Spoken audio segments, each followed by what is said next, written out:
बड़ा मैदान, बड़ा बल्ला और खेलने के लिए है तैयार आकाश अमेजिंग चोपड़ा। मैं हूँ आपके साथ आरजे कार्तिक और जैसा कि ये कहते हैं कि यॉर्कर गेंद एकदम ठिकाने पर और ठिकाने पहुँचा दिया है बल्लेबाज को। तो कैसा लग रहा है आपको? आपकी स्टाइल थोड़ी-सी कॉपी करने की कोशिश की। अरे मजा आ गया यार। अब मैं आपकी कोशिश करता हूँ एक्चुअली। कर दिखाओ कुछ ऐसा कि दुनिया करना चाहे आपके जैसा।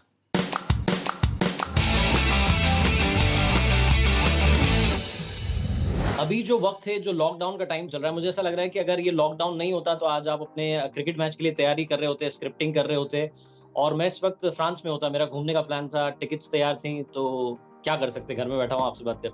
लेकिन ये भी अच्छा है। I don't mind it actually, it's okay. क्योंकि देखिए, अब एक और चीज़ एक्चुअली इस लॉकडाउन ने हम सबको ये सिखाई है ना कि जहाँ पर आप हैं, जिस समय है, अगर आप उससे खुश नहीं हुए, जो चीज़ आपके कंट्रोल में नहीं है, तो फिर आप किसी और चीज़ से कभी खुश होंगे नहीं। तो फिर make peace with who you are, where you are, और फिर चीज़ें ना थोड़ी सी आसान हो जाती हैं। Actually to be very honest Kartik, की पिछले एक महीने से हम घर पे हैं। कुछ तो सेल्फ इम्पोज लॉकडाउन हमने कर लिया था, और समय नहीं है यार, टाइम ही, मतलब ना तो कुछ मिस हो रहा है ना कुछ। आप दो बच्चे हैं, ऐसा लग रहा है कि ये गॉड सेंट अपॉर्चुनिटी है कि घर वालों के साथ थोड़ा समय बिता लो यार। ये भी अच्छे लोग हैं, वैसे मौका ही नहीं मिलता जानने का। वो कह रहे हैं ना कि मतलब बड़े बच्चों के लिए गर्मी की छुट्टियां आ गई हैं और मैं आपको एक बात बताना चाह रहा हूँ कि आज के इस वीडियो में हम पूरी कोशिश करेंगे कि हम क्रिकेट वाली कहानियां भी सुने, मोटिवेशनल स्टोरी सुने आपसे और मैं भी आपको कुछ कहानियां सुनाऊं। तो मैं बोलता हूँ कि हरिवंश राय बच्चन साहब की एक बड़ी अच्छी लाइन है कि जब आपके मन का नहीं होता है तो ऊपर वाले के मन का होता है और ऊपर वाला कभी भी किसी का भी बुरा नहीं करता। Absolutely, completely agree. और एक्चुअली इसके अंदर तो मेरे पास ना एक बड़ी बढ़िया सी कहानी भी है। एक्चुअली मैं आपको बताता हूँ। तो मुझे मेरा जो टेस्ट डेब्यू हुआ ना, वो एक ऐसी कहानी थी जो बड़ी, मतलब अगर मैं खुद लिखता तो मैं ऐसी स्क्रिप्ट खुद नहीं लिख पाता। ये कोई ऊपर बैठा हुआ कोई लिख रहा था स्क्रिप्ट, मैं उसमें किरदार के रूप में अपना रोल प्ले कर रहा था। क्योंकि मेरे को कुछ अप्रैल या मार्च अप्रैल का समय था, ये 2003 की बात मैं कर रहा हूँ, कि मेरे को नी की सर्जरी हुई, नी की इंजरी हुई। अब नी की इंजरी हुई, रणजी ट्रॉफी का सेमीफाइनल था, मैं भागूं और मैं जैसे ही मुड़ूं मैं नीचे गिर जाऊं। तो मैंने कहा यार चीज़ तो बहुत ख़राब है। एक महीने तक तो डॉक्टर को समझ में नहीं आया हो क्या रहा है। और फिर जब आया तो फिर डॉक्टर ने कहा जी देखिए, यहाँ से आपको लगेंगे अब कम से कम 9 महीने वापस आने में। अब उन्होंने बोला 9 महीने, मेरी आंखों में थे आंसू, क्योंकि मैं इंडिया ए से बस सेलेक्ट होने वाला था, मेरे को कप्तान बनना था। नाम चल रहा था कि कप्तान बनेगा। उसके बाद इंडिया का सिलेक्शन था, 9 महीने के बाद तो इंडिया ऑस्ट्रेलिया जा रहा था। मैंने कहा यार ये तो पॉसिबल नहीं है, कैसे चलेगा काम। तो सर्जरी करवाई। सर्जरी के बाद वापसी करने की कोशिश कर रहा था, कुछ 3.5 4 महीने हुए होंगे। तो मैं पहुंचता हूँ बेंगलुरु, और इंडिया का कैंप चल रहा है। उन्होंने मुझे बुलाया देखने के लिए कि भाई कैसा है। तो फिजियो ने मुझे देखा, उसने कहा थोड़ा सा आप ये ड्रिल करो, वो ड्रिल करो, यहाँ वजन उठाओ। मैंने सब उठाया। कहता है यार क्लिनिकली तो तुम मुझे ठीक लग रहे हो, लेकिन ना मेडिकली तुम ठीक हो नहीं सकते। मैंने कहा जी इसका क्या मतलब हुआ। कह रहे देखो भाग दौड़ रहे हो, मैं वजन उठाने को कह रहा हूँ, वो भी उठा रहे हो, लेकिन ये जो एसीएल रिकंस्ट्रक्शन है इसमें तो 6 महीने तो मिनिमम है, वरना 9 महीने तो पक्के लगते हैं। अभी तो सिर्फ 3.5 4 महीने हुए हैं। मैं आपको देख के लग रहा है फिट हो, लेकिन मैं आपको खेलने नहीं दूंगा। मैंने कहा यार ये क्या बात हुई। आई मीन चलो जी कोई बात नहीं। तो जॉन राइट कोच थे हमारे उस समय। उन्होंने कहा देखो ऐसा अभी मत खेलने दो, कोई बात नहीं, लेकिन ना 2 हफ्ते के बाद न्यूजीलैंड आ रही है इंडिया, तो इसके प्लीज इसको मैच खेलने दो। तो मुझे वहाँ पे बेंगलुरु में खेलने नहीं दिया। मैं बाहर बैठ रहा, देखता रहा लोग खेल रहे हैं। प्रैक्टिस में भी कम करने देते थे कि अभी चोट से अभी तो उभरा भी नहीं है, अरे प्रॉब्लम है। फिर न्यूजीलैंड के अगेंस्ट मुझे पिक कर लिया गया कि भाई चलिए आप साइड गेम खेलो। तो side game I tell you Kartik कि मैच शुरू हुआ, पहले दिन बारिश हो गई, विशाखापट्टनम मैच था, पूरा दिन बारिश में धुल गया। पहला दिन धुल गया, दूसरा दिन भी धुल गया। अब 3 दिन का मैच है, 2 दिन बारिश में धुल चुके हैं, तीसरे दिन का सिर्फ 1 दिन का खेल बचा है। हम टॉस जीतते हैं, हमारी बैटिंग आती है, और ये कहते हैं चलो अब हमारी बैटिंग आ गई, हमने पहले बैटिंग करनी। अब मैं स्टांस में खड़ा होता हूँ, सामने से बॉलर आ रहा है, वो उसका नाम था तेज बॉल डालता था बटलर करके। ये वाला जॉस नहीं, दूसरा एक बटलर था, तेज डालता था। और उसको मेरे जहन में सिर्फ एक बात आ रही थी कि भाई प्लीज हाथ जुड़वा ले, स्टंप में बॉल मत डालियो यार, क्योंकि 6 महीने से बैटिंग ही नहीं की। आई मीन बैटिंग करी नहीं है तो कैसे करूंगा, समझ में नहीं आई कुछ भी। तो उसने बॉल पहली बाहर फेंकी, मैंने छोड़ दी। अब किस्मत की बात यह कि उस मैच में बनाए मैंने 100 रन। उसके बाद मुझे अगले मैच में पिक किया गया, वो 3 दिन के बाद दूसरा मैच था, उसमें मैंने बनाया कुछ 65 के करीब रन। एक हफ्ते के अंदर मेरे सर पे इंडिया की कैप थी, और सर्जरी को सिर्फ 4.5 महीने हुए थे। और 4.5 5 महीने के अंदर कहा जा रहा था कि 6 6 9 महीने लग जाएंगे आते आते। मिनिमम, मेरी मैं सच्ची बता रहा हूँ, जिस दिन मुझे बताया, ये डॉक्टर थे यहाँ पे दिल्ली में मैं कार में बैठ के एक्चुअल रोया मैं कि यार अभी भी अगर मौका नहीं मिलेगा, अभी भी मैं ठीक नहीं हूँगा, अभी इंडिया ए का इंग्लैंड का टूर है, मैं इतना अच्छा सीजन करके आया हूँ, मैं इतना सब कुछ करके आया हूँ, और मेरे को अगर अब मौका नहीं मिलेगा तो कैसे मिलेगा मौका। तो आपने जो बात की ना कि जब आपकी मर्जी का हो तो बहुत अच्छा, लेकिन अगर आपकी मर्जी का ना हो तो फिर उससे भी अच्छा। हाँ, क्योंकि उसकी मर्जी का होता है, फिर वो जो करते हैं वो तो बिल्कुल गलत नहीं हो सकता। एक मेरे को इस पर एक कहानी याद आ रही है, अकबर बीरबल का किस्सा मैं आपको सुनाता हूँ। एक बारी अकबर साहब ने सोचा कि भाई अपनी बेगम के लिए वो एप्पल काटे। होता है ना, कई बार पति का मन होता है कि हम किचन में जाकर कोई एक्सपेरिमेंट करें, तो वो पहुंचे, उन्होंने जो है चाकू लिया, सेब लिया, काटने लगे, तो उनको प्रैक्टिस तो थी नहीं, तो उनकी उंगली में चोट लग गई, खून निकलने लग गया। अब जहां अकबर होते थे वहीं पर बीरबल होते थे, तो बीरबल ने कहा कि महाराज क्यों चिंता कर रहे हो, जो होता है अच्छे के लिए होता है। तो जैसे ही उन्होंने कहा तो अकबर भड़क गए कि मतलब ये क्या बेवकूफी है, मेरे यहाँ पर खून निकल रहा है, तुम कह रहे हो जो होता है अच्छे के लिए होता है। तो अकबर ने आदेश दिया कि जो बीरबल है इनको ले जाकर के जेल में डाल दो, कारागार में डाल दो, इनकी यही सजा है, ये फालतू की बात करनी है।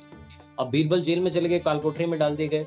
अब अकबर जो थे वो शिकार करने के लिए कुछ महीने के बाद में निकले अपने सैनिकों के साथ में, और जंगल में जब गए तो वो रास्ता भटक गए, तो उनको कबीले वालों ने पकड़ लिया। अब कबीले वालों ने पकड़ लिया तो उन्होंने बोला कि भैया इसकी तो बलि चढ़ाई जाएगी। तो उन्होंने कहा कि नहीं, मैं तो मतलब बादशाह अकबर हूँ, ये हूँ। उन्होंने बोला कि अपने घर के होंगे, यहाँ तो हमारा राज चलता है और आपकी जो है बलि चढ़ाई जाएगी। तो पूरी तैयारी होने लगी। तभी उनमें से जो एक था कबीले वाला, उसने देखा कि यार ये जो बंदा है इसकी तो मतलब उंगली में चोट लगी हुई है, खून निकल रहा है। तो उसने बोला कि यार ये जो खंडित है इसकी हम बलि नहीं चढ़ा सकते। तो इसलिए अकबर को उस दिन वहां से छोड़ दिया गया। अब अकबर साहब जब वापस अपने महल की तरफ आ रहे थे तो सोच रहे थे कि यार जो बीरबल ने कहा था, मतलब बिल्कुल सही कहा था कि जो होता है अच्छे के लिए होता है। लेकिन फिर उन्होंने सोचा कि मेरे साथ तो चलो अच्छा हो गया, मैं बच गया, लेकिन बीरबल के साथ में अच्छा क्या हुआ, वो तो काल कोठरी में पड़ा हुआ है। तो पहुंचे, जाकर के बीरबल को सारी बात बताई कि भाई आज ये मेरे साथ में हुआ। फिर उन्होंने पूछा कि मुझे अभी तक समझ में नहीं आ रहा है कि मेरे साथ तो चलो अच्छा हो गया, तुम्हारे साथ अच्छा हो गया, तुम्हें तो जेल में डाल दिया गया है। तो बीरबल ने कहा कि महाराज मेरे साथ में तो सबसे अच्छा हुआ है, क्योंकि आपके साथ मैं होता हूँ, और वहां पर आपकी बलि नहीं चढ़ाई गई क्योंकि आप खंडित थे, तो मैं आपके साथ रहता, तो आपने तो मेरी आज जान बचा ली। तो ये बड़ी मजेदार सी कहानी है, और ये बताती है लाइफ में कि घबराने का नहीं है, जो भी हो रहा है आपकी लाइफ में वो कहीं ना कहीं आपको कुछ अच्छे रिजल्ट्स की तरफ लेके जाएगा। बात बड़ी मजेदार है एक्चुअली। ये होता है, ये हमें जिस समय हम होते हैं उस समय महसूस नहीं होता, लेकिन बाद में पता चलता है कि यार बात तो बिल्कुल ठीक थी यार। ये जो अगर हम चाहते तो शायद ऐसा ना लिख पाते। पर्सनली मैं तो कभी वो स्क्रिप्ट नहीं लिख पाता। एक हफ्ते के अंदर कहाँ मैं नी की इंजरी हो रखी है, कहाँ कोशिश कर रहा हूँ रिहैब करने की, सपने थे, देख रहा था कि शायद कभी इंडिया के लिए खेलूंगा। एक हफ्ते के अंदर इंडिया की कैप सर के ऊपर होती है, शायद इंडिया जाता है, वो इंग्लैंड ए के लिए जाता, तो क्या पता वहां रन ना बनते, क्या पता वहां क्या होता। लेकिन वो चोट भी जो थी वो किसी काम आ गई। बात तो बिल्कुल ठीक कह रहे हो कार्तिक। कोई और कहानी भी सुनाओ यार, कहानियां अच्छी होती है आपके पास। मैं आपको कहानी सुनाने से पहले एक बात कहना चाह रहा हूँ। जो आपकी मैंने कहानी सुनी है, मैं अपनी हर कहानी की शुरुआत में कहता हूँ किसी ने बड़े कमाल की बात कही। तो मैं कहना चाह रहा हूँ किसी ने बड़े कमाल की बात कही है कि मंजिलें उन्हें नहीं मिलती जिनके ख्वाब बड़े होते हैं, मंजिलें उन्हें मिलती हैं जो जिद पर अड़े होते हैं। आपकी जिद थी कि आपने वो इंडिया की कैप पहननी है, फिर आपके चाहे वो इंजरी हो जाए, कुछ हो जाए, आपके वो अंदर थॉट था बॉस कि मुझे एक दिन जाकर के बैटिंग करनी है, इंडिया वाली जर्सी पहननी है। तो वो जो थॉट था वही आपको जो जिद थी आगे लेकर के गई, मुझे ऐसा याद आ रहा है। मैं आपसे ये जानना चाह रहा था कि अभी आपकी मैं जब स्टोरी सुन रहा था तो मुझे ऐसा लग रहा था कि कई सारे ऐसे प्लेयर्स भी होते हैं जो इंजर्ड हो जाते हैं, वापस अपने घर चले जाते हैं और टीवी पर जाकर के वो मैच देख रहे होते हैं जिसमें उन्हें खेलना था।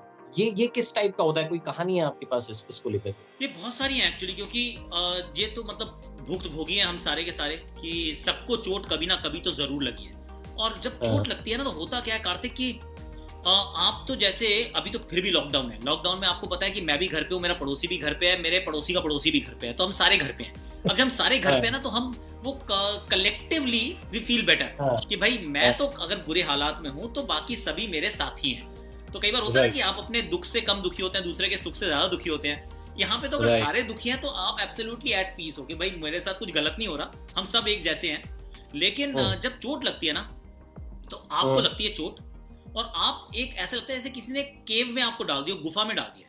अब उस गुफा में आप अकेले हो और बाकी सारे जो आपके दोस्त हैं वो खेल रहे हैं, और सिर्फ खेल नहीं रहे, आप टीवी चला के देखते हो, उनकी फोटो आती है, उनको आप रन बनाते देखते हो, विकेट लेते हुए देखते हो, उसके बाद उनका आप होर्डिंग में नाम भी देखते हो, सब चीजें देखते हो और कहते हो यार ये तो मेरा साथ का था यार।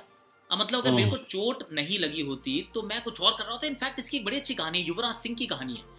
युवराज सिंह और कैसे खिलाड़ी, मतलब युवराज सिंह जैसा बड़ा प्लेयर, आई मीन बड़े का भी बड़ा प्लेयर, मतलब इंडिया ने वैसे प्लेयर, मतलब वर्ल्ड ने वैसे प्लेयर बहुत कम देखे हैं। लेकिन कार्तिक मुझे याद आ रहा है 2007 में ना मैं इनसे मिला, मैं नहीं खेल रहा था तब इंडिया के लिए, मैं इंग्लैंड में कुछ लीग क्रिकेट खेल रहा था और इंडिया का दौरा था वहाँ पर। तो मैं गया, टीम मैच खेल रही, तो मैंने कहा चलो दोस्तों यारों से मिल के आता हूँ, तो मैं इनका मैच देखने गया। तो फ्रेंडली मैच था, तो ड्रेसिंग रूम में एक्सेस की कोई इशू थी नहीं, जाके आराम से बात की। तो मुझे युवराज ने बताया कि मेरे ना नी में इंजरी है यार। मैंने कहा अच्छा भाई क्या इंजरी है? कह रहा मेरा ना ACL रप्चर हुआ है। मैंने कहा यार तो 4 साल पहले तो मेरा भी यही हुआ था, तो इसकी तो सर्जरी के अलावा कोई मतलब तरीका ही नहीं है कि आप इससे बच सकते हो। तो इसने कहा यार बात बिल्कुल ठीक है कि इससे बच तो नहीं सकते, लेकिन मैं सर्जरी करा नहीं सकता। मैंने कहा यार क्या बात होगी, नहीं करा रहा, क्यों नहीं करा रहा? कह रहा देख भाई ऐसा है कि टेस्ट क्रिकेट खेलने का मुझे अब ये दूसरा मौका मिला है। एक बार 2004 में मिला था जब हम साथ में थे, उसने पाकिस्तान में 100 भी बनाया था, बहुत अच्छा खेला था, लेकिन उसके बाद उसका टेस्ट में जगह चली गई। अब 2007 में दोबारा मौका मिला था, टेस्ट टीम का हिस्सा था। कह रहे यार अगर आज मैंने सर्जरी करा ली ना, तो मैंने 3 महीने अगर मैंने गवा दिए, मतलब 6 तो दूर की बात छोड़ो, मैंने 3 महीने गवा दिए, मैंने 1.5 महीने नहीं खेला मैं क्रिकेट, तो मेरा टेस्ट टीम में दोबारा नाम नहीं आएगा। तो मैंने तो उसने बांधे, एक वो ब्रेस होता है जिसके अंदर ना स्टील लगा होता है साइडों में, तो वो स्टील वाला ब्रेस होता है, वो मैंने भी लगा के खेला। हम सबको खेलना पड़ता है जिसकी ACL इंजरी हो गई, तो उसको आप लगाते हो, उसमें आप पूरा बेंड नहीं हो पाते, तो आप पूरा बैठ नहीं सकते। तो वो लगा के वो खेलता रहा, और अपनी उसने सर्जरी को मेरे ख्याल से कुछ नहीं तो कम से कम 2-4 साल उसने पुश करता रहा कि नहीं करानी है सर्जरी यार, क्योंकि अगर सर्जरी करा दी और मेरे जीवन के वो 5-6 महीने अगर निकल गए ना, तो मैं तो चलो जो होगा होगा, 2 लोग बहुत आगे पहुंच जाएंगे, मैं बहुत पीछे रह जाऊंगा। तो कहानी हम सबकी यही है। जब मेरी इंजरी हुई तो मेरे साथ भी यही था कि यार मैं तो यहाँ बैठा हूँ, वो गौतम गंभीर अभी खेल रहे हैं, वो चेतेश्वर पुजारा वो इस वाले टूर पे गए हैं, वो अजिंक्य रहाणे, सब आपके जहन में चल रहा होता है कि कौन कौन क्या क्या कर रहा है, और आप ही नहीं हो जो कुछ नहीं कर रहे हैं। तो ये बड़ी दिक्कत वाली बात तो रहती है। बट देन यही है कि जो चोटें, जब आप गिरते हो, गिर के उठते हो ना, तो ज्यादा सीखते हो, तो वहां से और स्ट्रांग होकर गाते हो कि यार चल कोई बात नहीं। मतलब युवराज की तो ये कहानी सबको पता है ना कि जब वो 2011 का वर्ल्ड कप था, क्वार्टर फाइनल मैच था ये ऑस्ट्रेलिया के खिलाफ, जब वो जमीन पे घुटनों के बल बैठे थे, तो वो मतलब सामने वाली टीम को उन्होंने घुटनों पे बिठा दिया था बिल्कुल, लेकिन जब खुद घुटनों पे थे तो उन्हें पता था उनके अंदर क्या चल, कि वो बायोप्सी की रिपोर्ट आ चुकी थी, वो मालूम था कि परेशानी है और बहुत बड़ी परेशानी है। तो वहां से निकलना और काम करना, मतलब वो जज्बा कुछ अलग ही दिखाता है।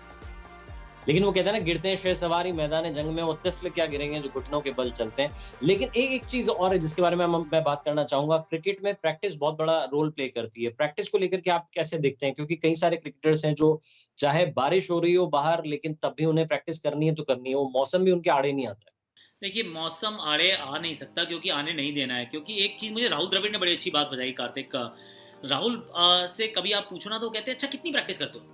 मैंने कहा जी मैं ना दिन में 2 घंटे बैटिंग करता हूँ, फिर मैं ये करता हूँ। कह रहे अच्छा बहुत बढ़िया, वेल डन, और ये सारे कर रहे हैं। मैंने कहा माने? कह रही जितने क्रिकेटर बनना चाहते हैं ना सारे ये काम कर रहे हैं, तो यू आर नॉट स्पेशल, तो आप कुछ अलग से तो कुछ नहीं कर रहे हो। तो अब आपकी जो ट्रेनिंग एक्चुअली शुरू होती है वो तब होती है जब आप वो जो 6 घंटे तो ऑलरेडी आप क्रिकेट को दे चुके हो, जो सबने दिए हैं। अगर आप सबसे आगे निकलना चाहते हो तो फिर आप 6 घंटे के बाद के काम की बात करो। 6 घंटे तो सबने दे दिए, तो वो तो I don't even want to know कि आपने कितनी मेहनत की है। तो ये वाली कहानी ये सबके साथ है। इनफैक्ट अगर आप अभी आप क्वारंटीन में देखो, लोगों को देखोगे ना, तो उन्होंने अलग अलग तरीके बना लिए हैं एक्सरसाइज करने के। खाना इतना पर्टिकुलर हो गया कि यार अब तो बिल्कुल ढंग से खाना है। स्लीप साइकिल को कोशिश कर रहे हैं कि जो प्रॉपर जो फर्स्ट क्लास एथलीट है, say Virat Kohli would be doing that, Jasprit Bumrah would be doing that. और कुछ लोग होंगे जो कह रहे होंगे चलिए कोई बात नहीं, आज समोसे खा लेते हैं, दिक्कत नहीं है, अब तो 2 महीने क्रिकेट नहीं है। लेकिन विराट कोहली सोच रहे होंगे कि यार इसमें ना फैट परसेंटेज आधा भी बढ़ना नहीं चाहिए, कम रहना चाहिए। और ऐसा करते हैं, चलो ये छोटी सी मेरे पास जगह है घर के अंदर, इसी के अंदर थेरा बैंड से कुछ कर लेता हूँ, ये मैं चेयर को उठा के बेंच प्रेस कर लेता हूँ। मतलब वो कुछ ना कुछ आपको इनोवेट करना पड़ेगा ताकि आप अपने आप को मोटिवेट कर सकें। और ये बिना इनोवेशन के मोटिवेशन आने वाला है नहीं इस समय। तो ये ट्रेनिंग को लेकर मुझे याद है एक्चुअली, तो जब मुझे बेंगलुरु बुलाया गया खेलने के लिए, वो जो पहली जो आपकी कहानी बताई थी मैंने, तो मुझे फोन आया, आशीष नैना मेरा दोस्त, तो उसने कहा देख तेरा नाम चल रहा है, तो यहाँ बुलाएंगे कैंप में, शायद बुलाएंगे, चैलेंजर्स ट्रॉफी के शायद मैच खिलाएंगे, तो तू तैयार हो जा। मैंने कहा आशीष 2 बातें, एक तो ये कि मेरी नी अभी तो बहुत खराब है, मैं तो ठीक ही नहीं हुआ हूँ, भागना भी ढंग से शुरू नहीं किया है, और दूसरा यार दिल्ली में मानसून आया हुआ है, प्रैक्टिस कहाँ करूँ? आई मीन बारिश हो रही है, इंडोर फैसिलिटी नहीं है, मैं तो बैट्समैन हूँ, मैं तो बॉलर भी नहीं हूँ कि जाके बॉल डाल लूँ, बैटिंग कहाँ से करूंगा, कौन डालेगा मुझे बॉल? क्या यार तेरी मर्जी है, देख ले, अब भाई करना तो है। तो मुझे याद है मैंने अपने दोस्त को बुलाया, मैंने कहा चल भाई देख बारिश हो रही है लेकिन क्या करें? तो हम रोज क्या करते थे कि उसको मैं को छाया में छत को हल्का सा पर छज्जा सा था, छज्जे के नीचे उसको खड़ा किया कि तू छज्जे के नीचे खड़ा हो जा और मैं बारिश में खड़ा हो जाता हूँ। तो वो सीमेंटेड कुछ जगह थी, तो मैंने कहा यही बैटिंग ही कर लेता हूँ यार, नहीं तो बॉल कब लगाऊंगा, बैट को बॉल ही नहीं छुएगी और मैं इंडिया कैंप में चला गया तो यार खिल्ली उड़ाएंगे लोग, यार मजाक उड़ाएंगे कि क्या प्लेयर आया है देखो, इसका इतना नाम लेते हैं लोग। तो ये तो प्रैक्टिस का तरीके ढूंढने पड़ेंगे, ये सबके साथ है, आई एम प्रीटी श्योर सबको ये काम करना ही पड़ता है।